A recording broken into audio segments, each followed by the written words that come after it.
Hey, friends, and welcome back to another episode of the Rev RX podcast. And I'm so thrilled to have with you our special guest today, Joshua Carter. Josh, man, welcome to the show. Hey, Chad, I appreciate you having me on. I'm excited.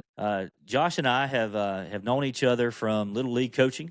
I helped coach his son in T-ball, kind of the herding cats age, you could say. And we both coached. We were head coaches of the 7 and under All-Star team for both of our sons' teams this year, and we kind of leaned on each other some. Me more on him than him on me. But Josh has a great background in coaching, been a great resource for me. But he has an incredible story beyond coaching. The story that you're going to hear today is one that has absolutely touched me. I wasn't aware of the complete story until just recently, and it has blown me away. I was listening to the story with tears in my eyes, and man, I can't wait to share that with you. But before we jump into the goodness of God that's just all over your life and all over your family's life, Josh, tell us a little bit about yourself. Introduce us to our audience, and just help us to get to know you a little better.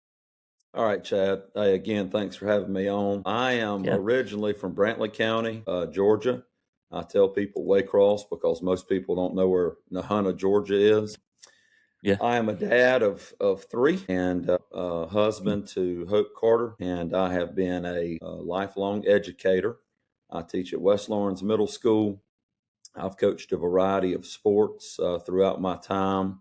I was the head baseball coach at West Lawrence High School for 5 years before stepping down. I currently am the West Lawrence Middle School softball coach, and all along my journey, I've coached multiple sports.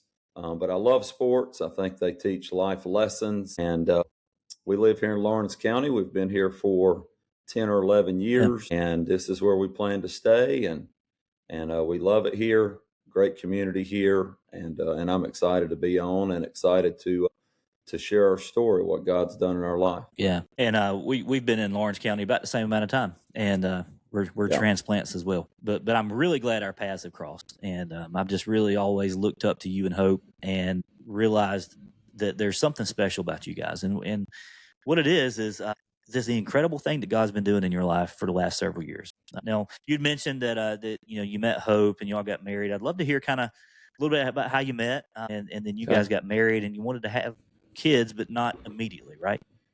That's right. Yep. So one of my best friends, Skip Skipper, his mom and dad, Mike and Kathy Skipper, my last couple of years of college, they really took me under my wing. I played golf at ABAC and ended up getting skipped to ABAC to play golf on the team there. And it was from him and Hope's middle sister, Laura, that introduced Hope and me. So I had seen Hope before, but Hope had never seen me.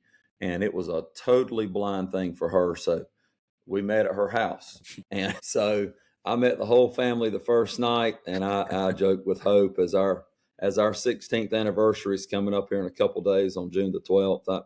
I joked with her that I swept her off her feet from night one. But we dated for a year and a half, and I asked her to marry me, and thank God that she said yes, because she is a wonderful woman and a great woman of God. And we lived in Athens. She graduated from UGA and lived up there for 4 years, and then I moved up and lived with some buddies until we got married.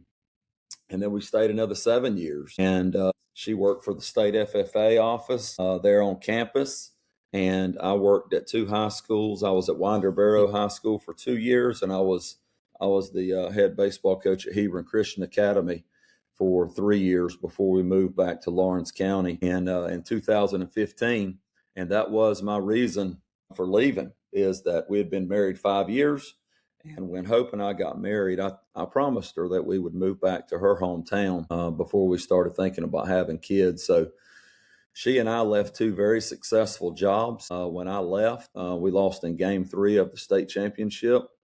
And she left a very thriving FFA program to come back home. And luckily enough, we were hired in the Lawrence County school system. Tim Franks, who is no longer with us, he's one of my longtime mentors, and he was a really good friend of mine. But he hired me at the middle school, and then Hope taught math at Northwest for 3 or 4 years before starting the ag program at the middle school. So, we wanted to spend time together for 5 years and then start a family. And it wasn't as easy as we thought it was going to be. Yeah. I smile at that because that was also mine and my wife's situation too. We got married. We met in school, and we had said 5 years. That was kind of our thing too. Let's travel, let's enjoy being together for 5 years, and then let's shoot for kids. You kind of build that relationship and build some of those foundations before kids come along, and I think that goes a long ways. But you mentioned that it wasn't as easy as you thought. So I'd like to kind of go down that journey if you can. Tell us a little bit about what happened with that and kind of what you're processing through this whole thing. Yeah. So when I was at Hebron Christian, I was a very, very young guy as a head coach. I got my first job at 26, and one of my mentors, he's really like a second dad to me, Bob Cole, helped me get that job. And Bob is one of those guys that is a godly man. He is either it's right or it's wrong type guy. And he's a life lessons type guy. So I learned a lot of life lessons from him. But there were a couple things about marriage that he told me, and it has stood the test of time. One, he suggested that Hope and me plant a tree together. And if we can water that tree and have that tree survive for a year or two, then he suggested we get a dog. So we did that as well, and the dog didn't die. And then he said, if you can keep that tree and keep that dog alive, then you can think about having kids. So we moved back home with the intention of starting a family relatively soon. And I love my folks at Hebron Christian Academy. It really caught them by surprise because we were in the middle of a state championship run, and here I am driving down here before practice for interviews, and they just weren't sure that was the real reason, and it was the real reason that we left to get back here. And we tried to have kids, and it just wasn't happening as quickly as we thought. And until that happens, you really don't think that will ever happen. There's no reason for you to think any differently because, everybody around us at the time were having kids very easily. So after a year and a half, Hope and I decided to get some tests done. And there were some things medically with her that weren't in our favor. And there were some things medically with me that weren't in our favor. So we really had both of our backs against the wall. And we thought about several different avenues, Chad. We thought about, adopting through the state. And the whole purpose of the state is to get a kid back with their family, their original family for the end game. So that was going to be really tough for us to get attached to a kid and begin rearing a kid, and then, mom and dad get stable again or what have you, and then have the kid go back to that family. So that wasn't the right choice for us. So we ended up landing on in vitro. And that was probably one of the hardest things that I've gone through in my life is the in vitro process. And I really didn't have anything to do, but just seeing my wife go through the mental struggles and everything that goes along with not being able to conceive and bear a child, and trips back and forth to Jacksonville constantly. Yeah, so with in vitro, I was having to give Hope a lot of shots in her thighs and her stomach, and so much so that she was so bruised up, I was having a hard place to give her shots. So just watching her go through that, both physically and mentally, was hard on me. And through that time, I tried to be as protective as possible of Mother's Day at church, of friends around us, giving the news of being pregnant. And as selfish as it may be, it was just tough. And she and I have always wanted to be joyful for others, even though, we struggled ourselves. Yeah. So, and people, if you've never gone through infertility, people just really aren't mindful and tactful. Not that they're meaning to hurt anyone, but it's tough. And we didn't want people to act any different around us. And most of our friends didn't. But Yeah, that part of our story was really hard. Yeah, and it's one of those things. You're right. If you haven't been through that journey, or have a loved one who has, you just aren't aware. And I know, like when we were waiting our 5 years to have kids, and we didn't like exactly tell everybody, hey, we're going to wait 5 years. But people would be like, "Aren't y'all going to have kids? Like, when are y'all going to have kids?" And when you say that to somebody that's going through some of these things, I mean, you're not meaning anything by it, but it can hurt because you're kind of like, I'm working on it, or That's you right. can't help it. And Mother's Day comes around, and that's just, sometimes that's a very joyful time for people, celebrating the mothers in our lives and the great influences that we've had. But for everybody, that's not a positive day. Maybe those who have lost their mother, that's not a joyful day. Those that are trying to become mothers and can't, that's not a joyful day. Those who have lost children. So you're right, and I think that's maybe a cautionary tale for some of us. If you haven't thought about that before, it's something to think about. And with all of these things, kind of what was the end of that? You mentioned IVF and some of these things. So Yeah, so the doctors told Hope that she would be lucky to have 2 eggs that they withdrew from her, and they ended up withdrawing 13 eggs. So we were extremely happy about that, and wow. very encouraged in a time in our life where there wasn't a whole lot of encouragement. And 7 of those eggs fertilized, but none of them made it to the embryo stage. And I remember that phone call like it was yesterday. We were both at the old West Lawrence Middle School teaching, and Hope had tried calling me, and I was teaching. And our secretary, Beth Martin, buzzed me in my room and said, "You need to call Hope." And so I called her, and she gave me the news that none of our eggs survived. And so that was a very dramatic day for us. And our principal at the time, Reed Waldrop, was very gracious. And he told us, he said, "Look, y'all go home, y'all be with each other, and take as long as you need." So a very dramatic time for us. It's Chad, it was like a roller coaster, man. I mean, you feel like there's hope, and then the hope gets ripped right out of your hands. And I just wanted to be there for Hope, and I wanted to be there for her emotionally, and do everything that I could. But for us, it was like $20,000 to $25,000. We felt like was down the drain, and Yeah. the doctors encouraged us to do it again. So we kind of had to take some time and rethink and reboot ourselves after that. Yeah. And at that point, is that kind of the last straw when it comes to being able to have children? Was there a point where they're like, "This is all we've got"? Yeah, we actually talked about surrogates, and Hope and I had talked about that, but we decided not to go that route, and we knew that God had something in plan for us. At that time, we were not sure what that plan was, and it's tough, man. It's tough to walk by faith in those trying times. But I was telling a buddy last night, Eddie Floyd, that me personally, I don't ever see it when I'm going through it, but when I look back years later, I can see God's hand in everything, and I can see him intertwining our stories, and you can really see his hand working out his will and the best thing for our lives. And that's the thing, is in the moment, a lot of times we don't see it, and a lot of times it's easy to lose hope.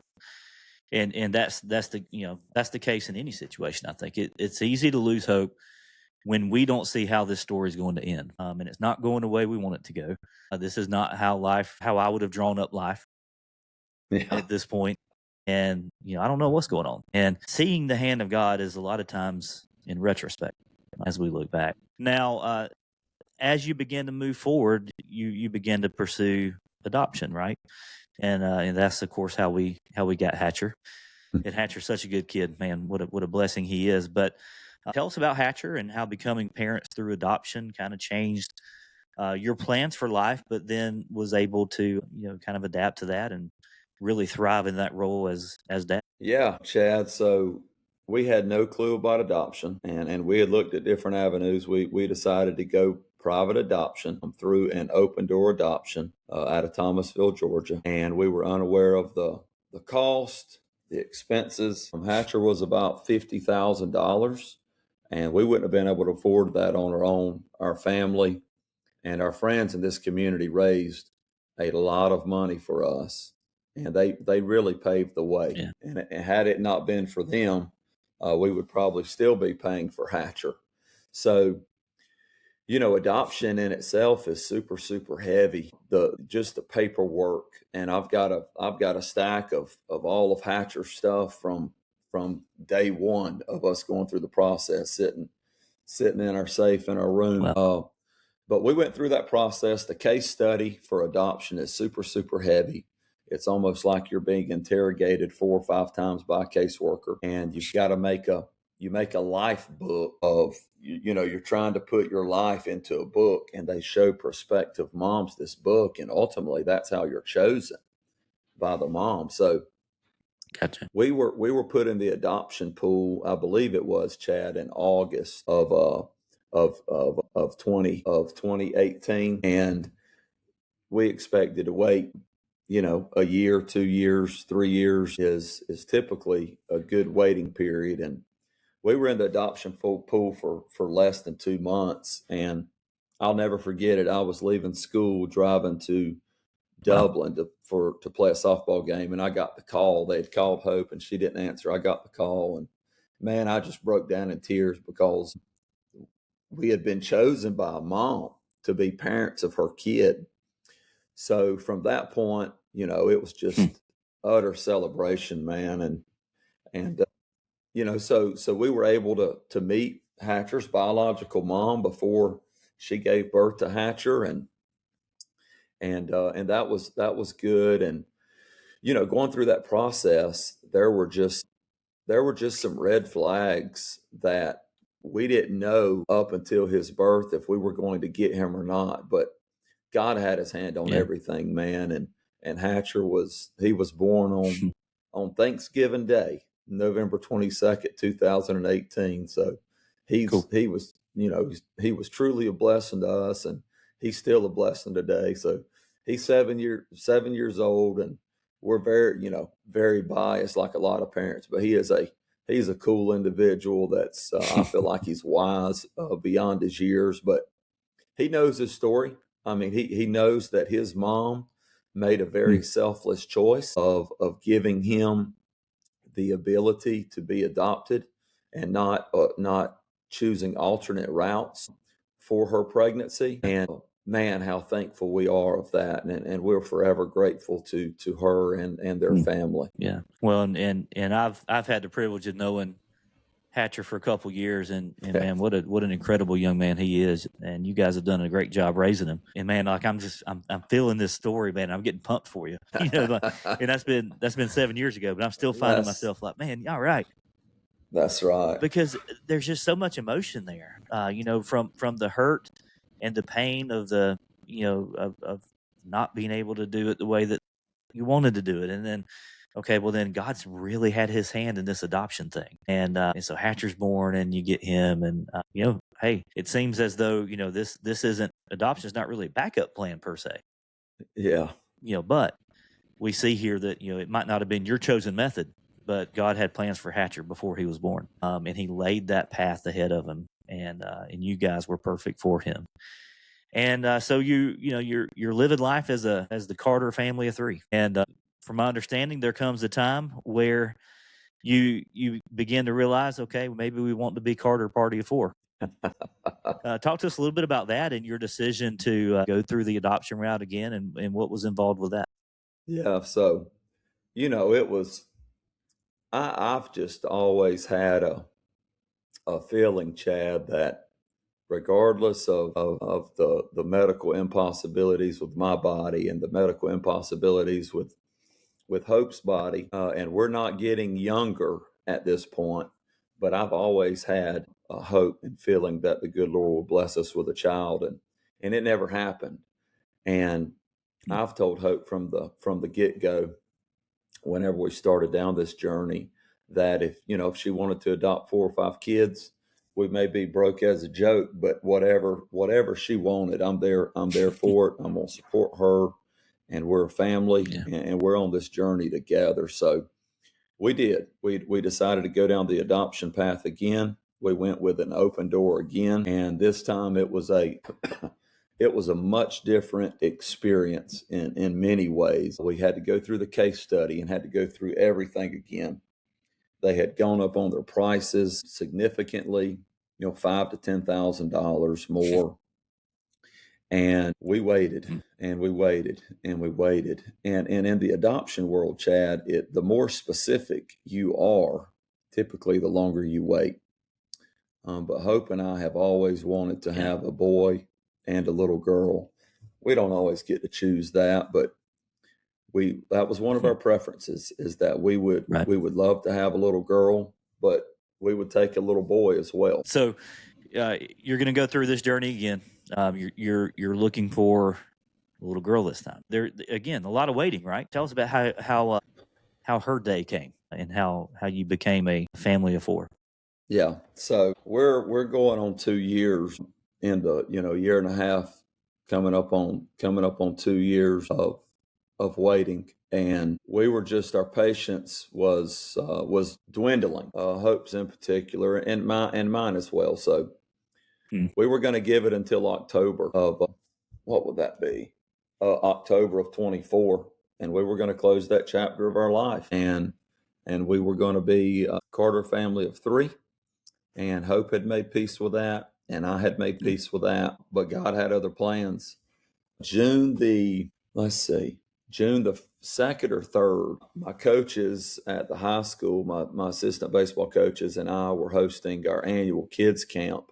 And Hope, bless her heart, she always comes out every year, and she helps with the young ones, the 4 and 5, 6-year-olds. So we were wrapping up day 2 of camp. Bless her heart. And so we were wrapping up day 2 of camp, and typically day 3 of camp, kids come out and play a lot of games, different games we come up with, and then we slip and slide at the end of the day. So it's a big day. So they were getting geared up for that and getting ready to leave on day 2 to come back day 3. And I see Hope at the end of the day. Kids are getting ready to leave, and I can tell she's got a look of I guess bewilderment on her face, and she tells me that the adoption agency called and they have a baby girl that needs adopting. So Hope said, she said, I want to go get her now. And I told Hope, I said, well, let's pump the brakes and let's find out, because this mom had dropped in. The adoption agency knew nothing about this mom until she dropped in and had Emalyn. And when we talked to the adoption agency, Emalyn had been in the hospital by herself in the NICU for 2 to 3 days. So we talked with the adoption agency and found out as much as they knew about Emalyn, and they gave us 3 hours to decide. And we came home and talked about it, and we made the decision to go get her. And the first person we told was Hatcher, and he was super excited. And my wife, like any mom, she was just a little panicked because it was dropped on us. We had nothing set up. We had nothing. And I told Hope, I said, babe, all you need for a baby, in my mind, you need a crib, somewhere for them to sleep. You need some formula, something for them to eat. That's right. And you need some diapers, somewhere for them to poop, So we got those 3 things, and we took off to Columbus the next day, and we came home with baby Emalyn. Man, how wild. Crazy. And it's so interesting how different those scenarios were. Yeah. So now here you are, and I love that. You got a crib, you got some food, and you got diapers. I mean, that's all you need, really. Yeah, that's it. We'll figure the rest of it out. So now, So now here you are, Carter family 4. You got a little boy, got a little girl, is exactly what you wanted. And man, what a journey it's been. The waiting and the disappointments and the failures and the highs and the lows. But here you are. And I'm not sure about the timeline, so you're going to have to help me here. Yeah. there was a moment at your church, Liberty Church, here in Dublin, and there was a Yep. moment at church, and they were preaching on Hannah. That's right. Of course, we know Hannah wanted a baby with all of her heart, cried out to God. The pastor was preaching on that, and he had an altar call. Now, was that before you got Emalyn? That was before we got Emalyn. Yeah, it was Mother's Day of 2024. So tell us about that Mother's Day at church, and kind of walk us through that situation. Yeah, so as I prefaced before, Chad, Mother's Day was always tough, man. Yeah. We always went, but it was always a struggle. And I could see it all over Hope every Mother's Day. And I did my best to protect her emotionally. And we had been to the altar multiple times and prayed over multiple times and prayed ourselves multiple times. Years of praying in our own home multiple times. Yeah. And our pastor, Nate Dooley, who we think a ton of, him and Stacy, he gave an altar call. And that was just such a heavy sermon for Hope in particular, and for me as well. And reluctantly and begrudgingly, Hope grabbed my hand and we went to the altar. And we boo-hooed like two big babies. And our pastor came over us and put his hands over us, and he prayed specifically for Hope's womb to be open and to conceive a child. And if I'm not mistaken, Chad, he said within 3 months. So whenever we got the news of Emalyn, Hope and I automatically go back and think, thank you, God. This prayer happened. Yeah. We feel like we've been very faithful, and we got our baby girl, and she was 5 days old whenever we got to her, 4 or 5 days old whenever we got to her. But now we're Carter family of 4 with a little boy that's 5 and a newborn baby girl. Well, that prayer was very specific, wasn't it? Super specific, yeah. And it was a prayer to open her womb. And then, when Emalyn comes, like, man, God, look at here. This is what happened. Symbolically, the womb was open. We have this baby girl through adoption. Praise the Lord. He has heard our prayer. Absolutely. But that's not the end of the story. Tell us about the surprise. Yeah. So, man, we're Emalyn. Very, like you said, very much a different situation than Hatcher. Emalyn had a very rough start. We just celebrated her 2nd birthday, June 1. We probably shouldn't have come home from the hospital with her because she was so small. And then when we got here and had our doctor's appointment on Monday, we brought her home on Friday and had her for the weekend. They wanted to put her in the hospital, and I begged for just to give us another day or two with her to try to get her to eat, because she would not eat, Chad. We literally had to strip her down, put wet washcloths on her, because all she wanted to do was sleep. So, it was a rough time for our family. No sleep with a new baby, and that is a given. But she wouldn't eat, and she was already petite as it is. So, 2-3 months roll by, and she's getting better. She's getting better day by day. And, I just noticed that Hope, there were some things that were different for Hope, and she hadn't had her cycle lately. And so I asked her, I said, babe, is everything okay? And she said, yeah, babe. She said, everything's fine. And, more days go by, and, I asked her again. She said, everything's fine. So I come home, I get finished with softball practice one day in August, and I said, what the heck? We, in 14 years of marriage, Chad, we've done 1 or 2 pregnancy tests. But I stopped by the Dollar General, and I said, I don't even know what to ask for, but I'm going to get 2 different pregnancy tests, and different brands, And I got home and came in the door normal, and I go in the bathroom, and unbeknownst to me, Hope had ordered and had 2 pregnancy tests delivered to our house from Walmart. And there on the counter was a pregnancy test that said we were pregnant. I mean, I was I was crying, but I was laughing as well. Yeah. And I look at Hope, and I remember it like it was yesterday. I was in the bathroom looking at that pregnancy test and crying and laughing at the same time, and she is absolutely bawling in here on the couch because it had been so rough with Emalyn trying to take care of her because she did have such a tough start.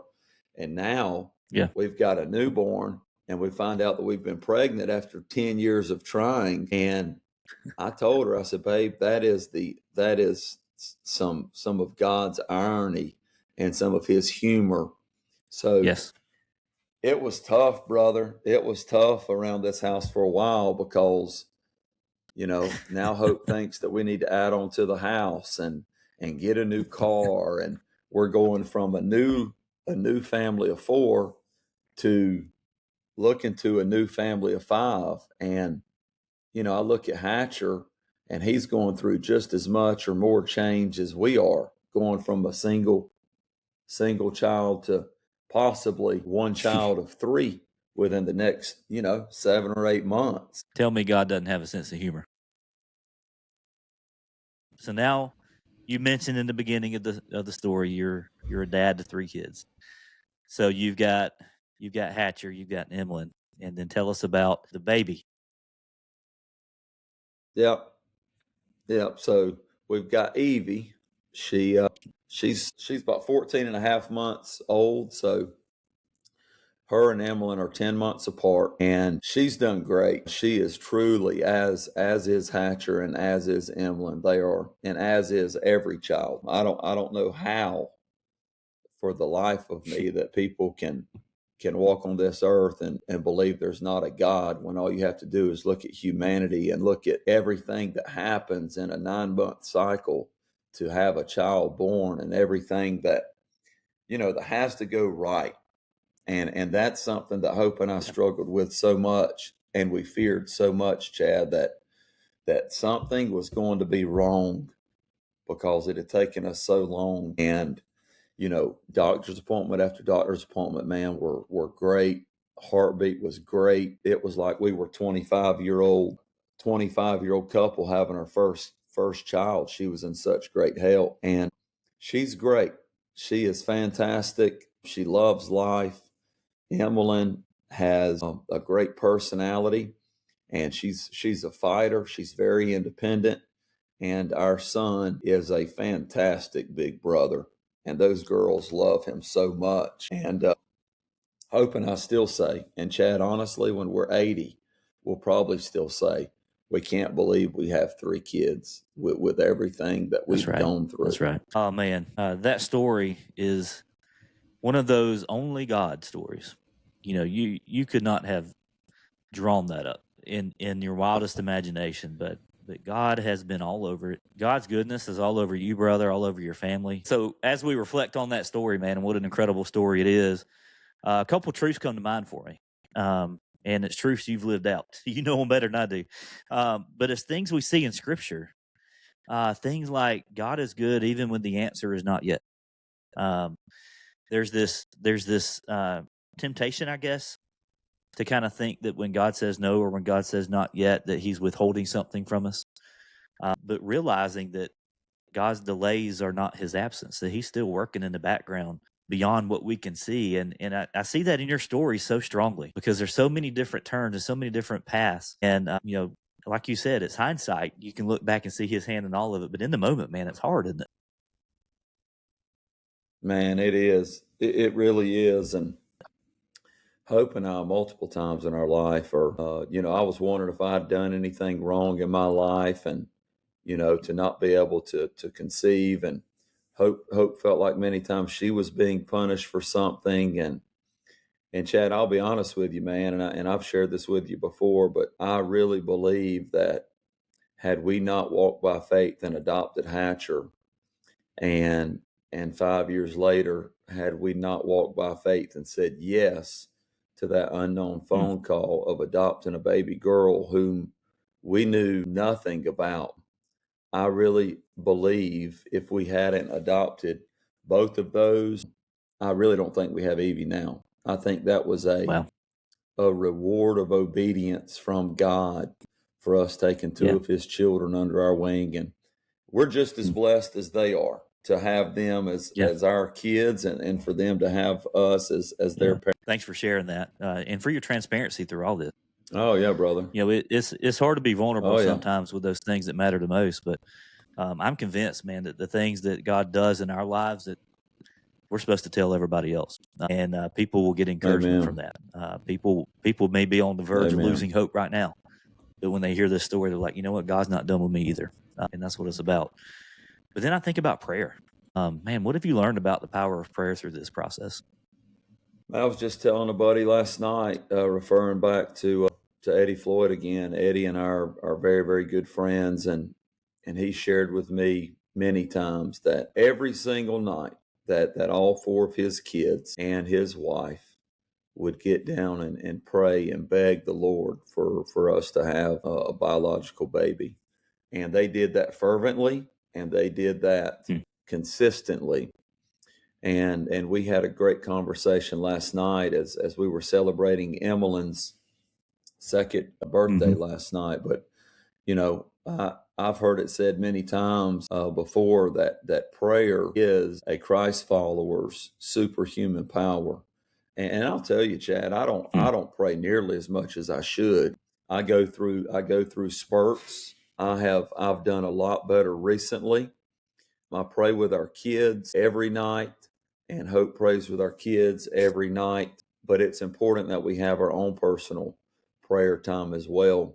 But for those out there that believe that prayer does not work, it definitely does. And that's such a fickle thing, Chad, because, like in 2000, I was praying for my dad to be healed of cancer, and it didn't happen. And I understand, and I fully trust and fully believe that was God's will for my father's life, and that was his time that he was called home. But our minds can't handle the capacity of what God's doing, like you said, behind the scenes. And I really think that we're only privy to a very, very small piece of the puzzle.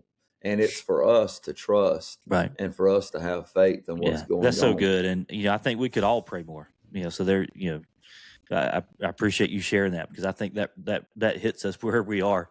We could all do it more. We could all do it better. But hey, it's that lifeline between us and God. And and I'm also reminded too that the way God writes our stories points others to Him. There's moments, and for you guys it was infertility, and for you guys it was walking through this journey you just described. For other people, it's different parts of life. But you know what? There reaches a point where we realize, okay, I'm no longer in control of this thing. And when we lose control, sometimes we don't like that. But when we lose control, and we call that surrender sometimes. So when we lose control, we give up control maybe we never even had. Yeah. That's when God can really work, because now we're not trying to do this thing ourselves. We can get out of the way and let Him write our story the way He wants to write our story. There's no way you guys could have drawn this up yourself. It wasn't in your strength and your power. You were obedient through the steps, but ultimately your story points to God, doesn't it? That is correct, man. It really does. And you walk in our house, and it's a story of God written on all the walls, all the pictures. And Chad, you said it great. We as humans are not very good gods of our own lives. And it doesn't take long for us to figure that out. And the only way to do it is to submit to God and understand that He truly has our best interest at heart. Thank you for sharing with anybody that'll listen how good God has been to you. The story He's written in your life, your family is precious. And I'm so thankful that our paths have crossed. And man, if there's somebody out there right now who's struggling in their relationship with God, whether it be unanswered prayers or whatever it may be, what would be your closing advice to them?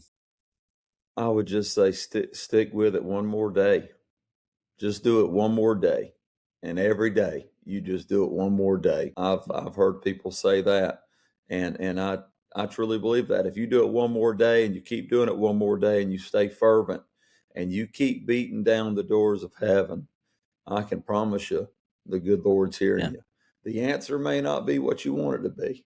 Yeah. But he is hearing you, and the answer may be no, and it's for a purpose of that time. But I can tell you from our family's experiences, Chad, and for your audience, our timing is not God's timing. Yeah. Wise words, man. For somebody who's lived it and realizing, God knows way more than we know. And as the famous 90s theologian Garth Brooks said, sometimes I thank God for unanswered prayers. He knows what he's doing. And God has been building this unique story that's only yours for this entire journey. But it wasn't until recently where we could kind of see those pieces coming together and see the end product. And I think that's a message for all of us. Don't give up hope. God's still working in your story. It may not look how you want it to right now, but trust him. He always has your best interest at heart. He knows more than you know, and he can do more than you can do. But God is good all the time. In the yeses, the nos, the maybes, the not yets, and hold on a minute, I'm doing something better. So, Josh, man, you're a blessing. Thank you so much for being here with us. Thank you for your transparency and your vulnerability and sharing with us your story. Man, what a rich conversation this has been. And I can't wait to see what the Holy Spirit's going to do with it. I appreciate the opportunity, and I encourage all your audiences. We go through different trials and tribulations and triumphs in life, and when conversations end, that's where trouble begins. So talk about it. Find somebody to talk about it. And I appreciate the platform that you've created and how God's using you and your story. So thank you so much for getting our story out there. So Josh, bless you guys. Send my best Thanks, to Hope Chad. and the kids.